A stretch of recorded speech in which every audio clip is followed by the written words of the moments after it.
In 1980, a tomb was discovered in Jerusalem. Recently, the documentary The Lost Tomb of Jesus claimed that these two bone boxes found in the tomb contain the bones of Jesus Christ and his wife. But what does the evidence say? Was Jesus married? Have his bones really been found? See for yourself here on Expedition Bible.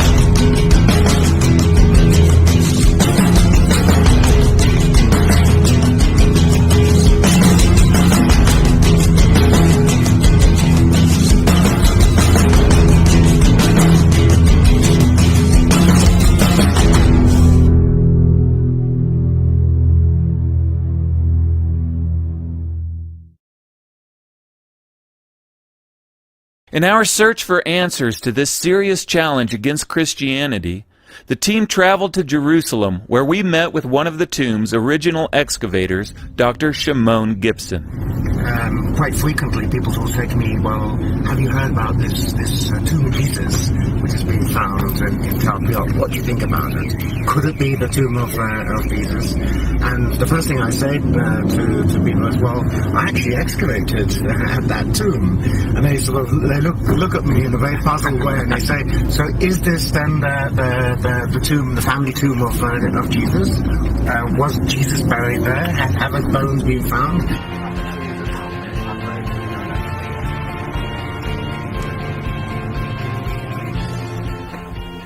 So the tomb is down here. This is it. This is the place. See? This is the slab which is above the shaft, which leads down to the so-called family tomb of Jesus. And I emphasize so-called. Dr. Gibson drew the original plan of this tomb back in 1980. From his drawings, we were able to reconstruct what this tomb looked like in ancient times.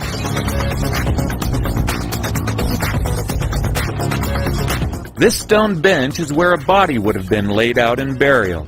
After about a year, once the body had decomposed, the bones would then be gathered and placed inside a limestone bone box called an ossuary, and placed inside one of these smaller chambers that are carved in the walls of the tomb. In some cases, a name would be inscribed on the side of the ossuary to identify the person or sometimes people whose remains were contained inside. So what would the implications be for Christians if they really have found the bones of Jesus here? I think if the bones of Jesus were actually found, then that would imply that Jesus of Nazareth did not rise from the dead, that the earliest disciples were either massively deceived or massive deceivers themselves, and that therefore Christianity is basically a sham. I would cease to be a Christian. I would give up Christian belief, because I think it's absurd to believe that someone is risen from the dead and therefore immortal and glorious when in fact he's died and rotted away. That would be pure mythology, and I don't believe in mythology. Since the implications of the claim that the bones of Jesus were found here are so serious for Christians, it's important that we understand exactly what was found in this tomb.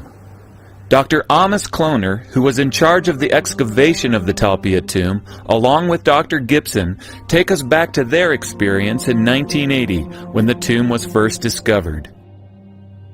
One evening I received a call from Dr. Amos Kloner saying to me, there's a tomb which Yosef Gatt is excavating. Would you be willing to pop along and investigate, help him record the tomb? I asked Shimon Gibson to draw the plan and prepare a section of the cave. I went the following morning, arrived at the site. There were 10 ossuaries all in all, and I recorded onto my plan. I would say that this is a common Jewish tomb from the 1st century AD with ossuaries that belong to the family members, and they scrawled on the sides of them family member names. And that's about it. Generally speaking, the tomb at the time looked a common one, an ossuary burial place. In this case, 10 ossuaries with 6 inscriptions. This is considered a common tomb because the names inscribed on the ossuaries are common names.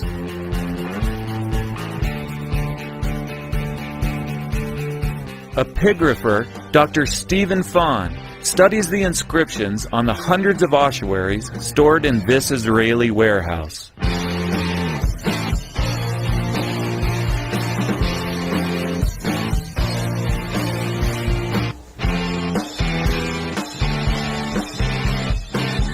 This is one of the Talpiot tomb ones. We have joined Dr. Fahn on this particular day because he will be pulling aside the ossuaries from the Talpiot tomb to further study their inscriptions. In front of us we have 3 of the 6 ossuaries that were inscribed in the Talpiot tomb. Of these inscriptions, the most controversial reads Yeshua bar Yosef, which translates into English as Jesus, son of Joseph. As Yeshua, the son of Joseph. The following clip from the Lost Tomb of Jesus sensationalizes the importance of this inscription. And on one of the ossuaries discovered in the Talpiot tomb, written in Aramaic, was an astonishing name. Yeshua bar Yosef. They've evaluated this from the standpoint of the common person on the street rather than according to what the common person on the street, let's say 2,000 years ago, would understand if you saw that there was a Jesus, son of Joseph. These were very, very common names, and it's kind of making the mountain out of a molehill type of thing. There were at least 2 other ossuaries on which the name Yeshua bar Yosef were found during the 20th century. One of them was found in 1945. The headlines of the newspapers were half of the page that the remains of the family of Jesus were found by a Jewish archaeologist in Jerusalem, etc. But I'm not surprised at all, because these are the most common names. This is really a very common set of names that you're going to expect to find in just about any family. 5% of the population would have the name Jesus. 10% of the population would have either the name Joseph or Mary. In fact, it might be more like 15% for the name Mary. In fact, in Jerusalem, at the time of Jesus, there was a very small variety of names in common use. Scholars have estimated that a pool of only 16 names accounted for nearly 75% of the population of the time. All the names found in the Talpiot tomb come from the list of these most common 16 names of the period. Maria is found twice in the tomb. Yosef or Yose, the short form, is found twice in the tomb. We have Judah, found on the tomb. Certainly we have Martha, we have Jesus, Yeshua, and we have Mattai found in that. And these are all quite common. In fact, these are in the top 12 names found in Jewish names of that day. Since the Talpiot tomb contains common names, it is very difficult, if not impossible, to identify with any one family because the names could easily represent practically any family living at the time. To highlight the Talpiot tomb from around 1,000 other first-century tombs that have been found in and around Jerusalem, you would have to argue that the inscribed names found inside were somehow unique. This is exactly what certain filmmakers and authors have attempted to do. The following clip from the Lost Tomb of Jesus is a good example of this. Then, on a 5th ossuary, they uncovered another inscription. The inscription has 2 parts. The second part reads Mara, while the first part is a diminutive of Mariamne. Let's say in this very tomb of Talpiot, the second Mary was clearly identifiable as Mary Magdalene, let's say. What would be your reaction then inside this cluster? It would be fascinating and certainly draw much more attention and raise many more questions. But is there any reason to connect this inscription with Mary Magdalene? Here, look right here. We have the squared script, M-A-R-I-A-M-E, Mariame. This is merely Mariame. It is no unique name. It's the most common name used for the formal form of Mariam or Mary on the inscriptions of that day from the first century, and therefore it is taken out of the loop in terms of some significant name for identifying that tomb. The connection between Mariamene and Maria Magdalena is insufficient at all. This is why the filmmakers went looking for another unique name in the tomb. That's why they started pursuing Yose. And as it turns out, it's just another desperate attempt to try to link this tomb with the family of Jesus. You have a whole bunch of unique things. Yosa, which you find in this tomb, and that specific variation of the name you only find in the Gospel of Mark as a brother of Jesus, only in this tomb. The name Yose, is being merely the informal form of Joseph, is not unique to this tomb. The word Yoses is found several times on other ossuaries. 2 ossuaries were found in the Talpiot tomb that bear the name Jesus. One is Jesus, son of Joseph, and the other reads, Judah, son of Jesus. This means that the Jesus that was buried here was the son of Joseph, but he was also the father of Judah. This would disqualify this tomb as the family tomb of Jesus of Nazareth, as there is no evidence that he was married or had children. Yet this clip from the lost tomb of Jesus makes both these claims. Judah, son of Jesus. The New Testament doesn't say that Jesus had a son, but perhaps in this instance, archaeology forces us to throw a different light on the New Testament. From a purely historical standpoint, I don't think there's any reason at all to think that Jesus of Nazareth was married or had children. Quite the contrary, in fact. You know, the inscriptions that are on these ossuaries, of course, they're not at all what they purported them to be. And those misinterpretations were used by the filmmakers to try to support a theory that is untenable, that this is the family tomb of Jesus. I believe that this burial chamber has nothing to do with the family from Nazareth. The tomb itself merely has common names. It did before, and it does today. During the making of this television documentary, The Lost Tomb of Jesus, the director asked me very openly, do I think this is the tomb of Jesus? Is the Talpiot tomb the family tomb of Jesus? And my answer was no.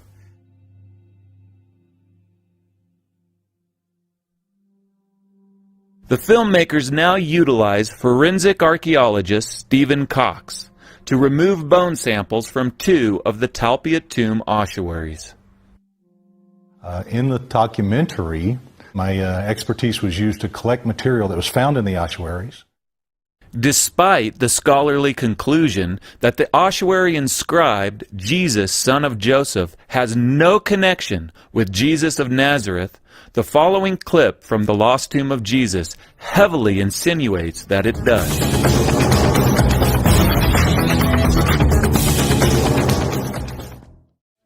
It's just one of those moments where you're struck to a kind of silence, knowing that you're holding the chemical history from the ossuary that may actually have contained the remains of Jesus of Nazareth. Stephen Cox also took a sample from the ossuary inscribed Mariamne. The two samples were then DNA tested. The results showed that these two individuals did not share the same mother. From this, the film concludes that these two individuals must be husband and wife. It was concluded that these people must have been married. This is a huge jump in logic. Dr. Carney Matheson, the scientist who performed the DNA test, is quoted as having told the Discovery Channel, "There is a statement in the film that has been taken out of context. While marriage is a possibility, other relationships like father and daughter, paternal cousins, sister-in-law, or indeed two unrelated individuals are also possible. My conclusion is that they are not maternally related. You cannot genetically test for marriage." The testing of DNA is a good test, but when we enter into the forensic conclusion arena, that's where this movie fails, and fails miserably. And so perhaps Jesus and Mary Magdalene were married, as the DNA results from the Talpiot ossuaries suggest. To conclude that these two people were husband and wife in this documentary is preposterous. No writings throughout history until recent filmmakers has there ever been anyone who has stood up to say that Jesus was married. That's not within the realm of Christian historiographers, nor in the realm of those who are pagan antagonists of Christianity has it ever been implied that Jesus was married. It would be inconceivable, I think, that if Jesus of Nazareth had left behind a widow in the early church, that there would be no mention anywhere in any of the documents of such a person. When I was invited to be involved with the documentary, it was not a direction to identify anyone at that point or to make a relationship between a Jesus and a Mary. And I think these are terrible things to try and convince or dupe an audience into believing that are not substantiated by any form or fact whatsoever. Another example of this involves the most famous brother of Jesus of Nazareth, James. An ossuary appeared on the antiquities market some time ago that bears the controversial inscription, James, son of Joseph, brother of Jesus. The Lost Tomb of Jesus filmmakers begin their desperate attempt to get this ossuary connected to the Talpiot tomb by emphasizing that one of the 10 ossuaries recorded by Dr. Gibson is missing. Somehow, somewhere, one of the Talpiot ossuaries went missing. And it is with this missing ossuary that a new mystery begins. Perhaps the ossuary was stolen. Maybe a worker at the site in 1980 had light fingers. Professionally, I'm insulted. Believe me, we are doing our best way to document all the findings in the right way they appeared. And the 10th ossuary was a plain one. But to blame us that we have smuggled or we didn't pay attention or allowed to steal it, that's a real blame, and I will not accept it. Yet, the original excavators, Dr. Kloner and Dr. Gibson, both told us that the 10th ossuary from the Talpiot tomb was broken, undecorated, and uninscribed, and therefore recorded but not stored in the main antiquities warehouse. The 10th ossuary, being plain one, it was left with many other undecorated and uninscribed ossuaries in the courtyards. The filmmakers and writers on this subject then claimed that this missing ossuary must have been the James ossuary, but the evidence clearly contradicts this claim. It will be an enormous leap to go from a broken, uninscribed and undecorated 10th ossuary from the Talpiot tomb to that of the James ossuary, which is complete, decorated and inscribed. So I don't think there's any connection between the two. I think it's a bit of a nonsense, but there you are. There is no way that we can actually connect the James ossuary with that tomb, and the evidence should just end right there. All we had to do was scratch the surface. We found so many errors and so many manipulations that the lost tomb of Jesus ends up falling into the realm of what one would consider to be a hoax. Let's look at an example of such a manipulation. In the clip you are about to see, the filmmakers try to convince their audience that this symbol on the entrance to the Talpiot tomb is an early symbol of the followers of Jesus, by matching it with these scratch marks on an ossuary in another tomb.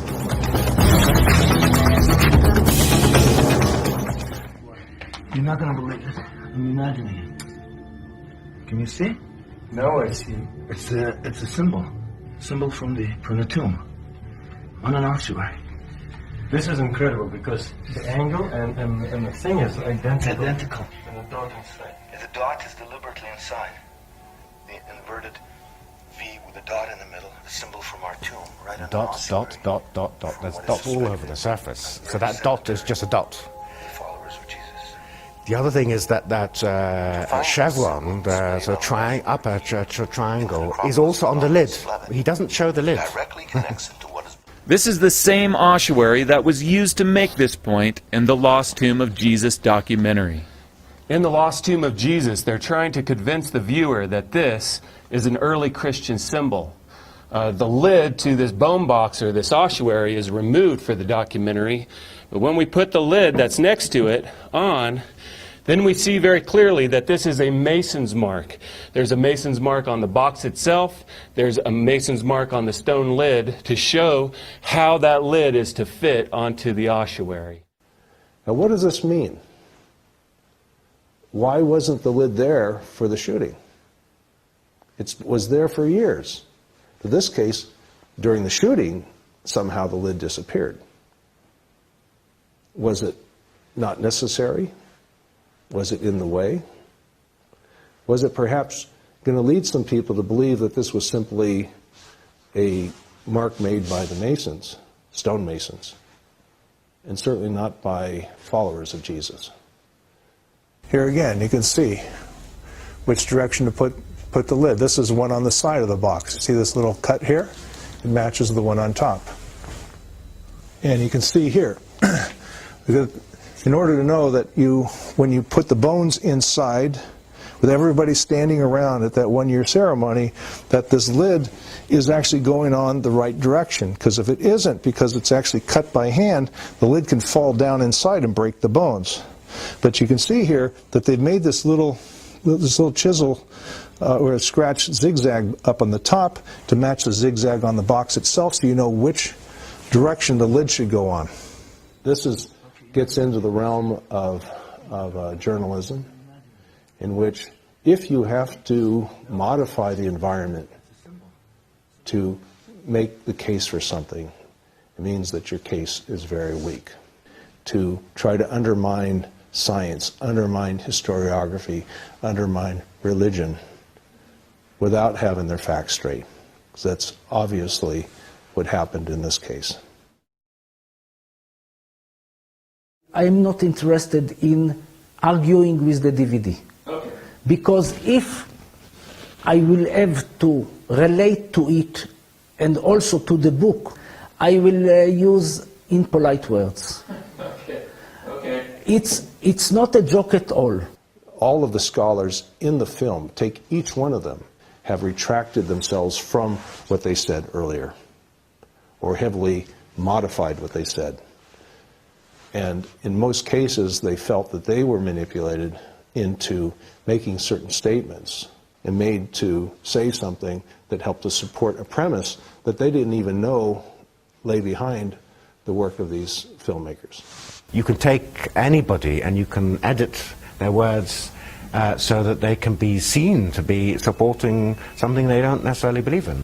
I saw the way that my interview was cut up into pieces, that bits and pieces were used to follow a pre-designed conclusion. And I was very upset with that. I'm really irritated by the way that science was used here. I think it's horrible. It's not based on any facts. Much of the evidence shown there and written in the book is incorrect. Simply, facts were touched, were changed. It's not, in many cases, it's not the real truth. Even though some of the scientific challenges that the Lost Tomb of Jesus documentary presents about what was found here are new, the historical and the theological challenges have been around for 2,000 years. The overwhelming majority agree that Jesus of Nazareth died by crucifixion under Roman authority, that he was buried by Joseph of Arimathea in a tomb, that tomb was found empty by a group of his women followers on the Sunday morning after the crucifixion, that various individuals and groups of people saw appearances of Jesus alive after his death, and that the original disciples suddenly and sincerely came to believe that God had raised Jesus from the dead. So the real debate isn't over those facts. Those are largely agreed upon. The real debate is, how do you best explain them? Is the best explanation a resurrection hypothesis or some naturalistic hypothesis? The books and films that support the claim that the bones of Jesus have been found argue for a naturalistic hypothesis. The following clip from the Lost Tomb of Jesus is a good example of this. If the bones of Jesus were to be found in an ossuary in Jerusalem tomorrow, and without doubt, let's say they are definitely agreed to be the bones of Jesus, would that destroy Christian faith? It certainly would not destroy my Christian faith. I leave what happens to bodies up to God. For Crossan, there is no objective truth about the way the world is or about these religious matters. There is no objective reality to God or the resurrection or any of these spiritual interpretations. They're just subjective, imaginative, personal constructs. So, for him, it's easy to confess that if the bones of Jesus were found, it wouldn't bother his faith. Of course not, because his faith is anti-realist. It's not connected to objective reality. If you take a naturalistic approach, whereby miracles are impossible, God does not intervene in history, then of course the resurrection cannot have occurred, the ascension cannot be a physical event. Of course you will say that all of this was legendary or fictional and so forth. But then it will not be a conclusion based on the evidence. The following clip from the Lost Tomb of Jesus presents the hypothesis that Jesus' disciples stole his body and placed it in another tomb. It was rumored that Jesus' disciples secretly took their master's body, presumably to give him a permanent burial. The problem with the hypothesis that the disciples secretly took Jesus' body in order to give him a permanent burial is that it's just a non-starter with respect to explaining the origin of the Christian movement. It wouldn't do anything to establish or evoke a movement founded upon belief in the resurrection of the dead man. The fact that a group of Jesus' disciples would know that he did not really rise from the dead, that he didn't ascend into heaven bodily, to go about the Roman world of his day, of that day, and for nearly every single one of those disciples to actually suffer martyrdom for a story that they knew wasn't true, I think is sloppy historiography. Now you might say, well, lots of people have been willing to die for a lie. Yeah, but only if they thought it was the truth. This hypothesis suggests that they knew it was false, they knew it was a lie, and yet they were willing to go to horrible, tortuous deaths for it. And that is just, I think, historically preposterous. From this side, as a historian, I have to give a great deal of credibility to the story as it stands. Where do you believe, archaeologically, there's the most evidence for where Jesus was buried? You believe The East Talpiot tomb, or the Garden tomb, or the Church of the Holy Sepulchre? Definitely the Church of the Holy Sepulchre. I think in the end we have to accept that the tradition relating to the position of the tomb of Jesus situated under the Church of the Holy Sepulchre is the actual spot. So this is the traditional tomb where Jesus was resurrected, and this is Easter morning. It's been a very telling experience this morning. This is Easter morning, and we've visited both the traditional tomb of Jesus in the old city of Jerusalem, as well as the Talpiot tomb. And in doing so, in contrast with one another, it's very, very evident which one is attached to tradition, which one is attached to the historical events surrounding the death, burial, and resurrection of Jesus Christ.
When I weigh the historical evidence pertinent to the resurrection of Jesus and the various competing hypotheses to explain this evidence, then I'm convinced, objectively and honestly, that the best explanation of this evidence is the hypothesis that the original eyewitnesses gave, that God raised Jesus from the dead. And for that reason, I think that this was a historical event.